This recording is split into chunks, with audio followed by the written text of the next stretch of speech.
Hello friends, എല്ലാവർക്കും TGS വ്ലോഗിലേക്ക് സ്വാഗതം. ഇന്ന് നമ്മൾ നോക്കാൻ പോകുന്നത് നമ്മുടെ ടൈംബക്സിനകത്ത് നമുക്ക് എത്ര അക്കൗണ്ട് ക്രിയേറ്റ് ചെയ്യാം, അതുപോലെ നമുക്ക് സെയിം ബാങ്ക് അക്കൗണ്ട് ഡീറ്റെയിൽസ് നമുക്ക് വേറെ മൾട്ടിപ്പിൾ അക്കൗണ്ടിൽ യൂസ് ചെയ്യാൻ പറ്റുമോ എന്നതിനെ കുറിച്ചാണ്.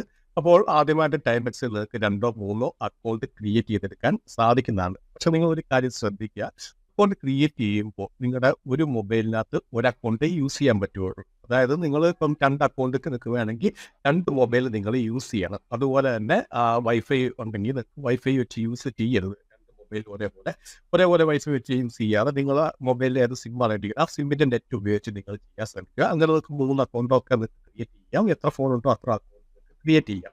പിന്നെ ഉള്ളതെന്ന് പറഞ്ഞു കഴിഞ്ഞാൽ ഒരുപാട് പേര് ചോദിച്ചത്, അങ്ങനെ നമ്മൾ ക്രിയേറ്റ് ചെയ്യുമ്പോൾ ID വെരിഫിക്കേഷൻ വരുമ്പോൾ നമുക്ക് വിഷയം ആകത്തില്ലെന്നാണ് ചോദിച്ചത്. ID വെരിഫിക്കേഷൻ വരാൻ നേരത്ത് ഒരിക്കലും വിഷയം ആകത്തില്ല. കാരണം നിങ്ങൾ ഒരു തവണ ID വെരിഫിക്കേഷന് വേണ്ടി പ്രൂഫ് സബ്മിറ്റ് ചെയ്ത് കഴിഞ്ഞ് അത് അപ്രൂവലോ അല്ലെങ്കിൽ റിജക്റ്റോ ആയി കഴിയുമ്പം അവർ അതിനകത്ത് നിന്ന്, അതായത് ടൈംബക്സിൻ്റെ സൈറ്റിൽ നിന്ന് നിങ്ങളുടെ ID കാർഡ് ഡിലീറ്റ് ചെയ്ത് കളയുന്നതായിരിക്കും.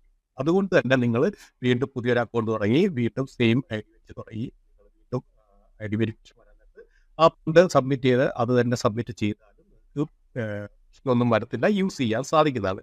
പിന്നെ നിങ്ങൾക്ക് ഒരേ ബാങ്ക് അക്കൗണ്ട് തന്നെ യൂസ് ചെയ്യാൻ സാധിക്കുന്നതാണ്. രണ്ടിനകത്തും ഒരേ ബാങ്ക് അക്കൗണ്ട് യൂസ് ചെയ്യാം.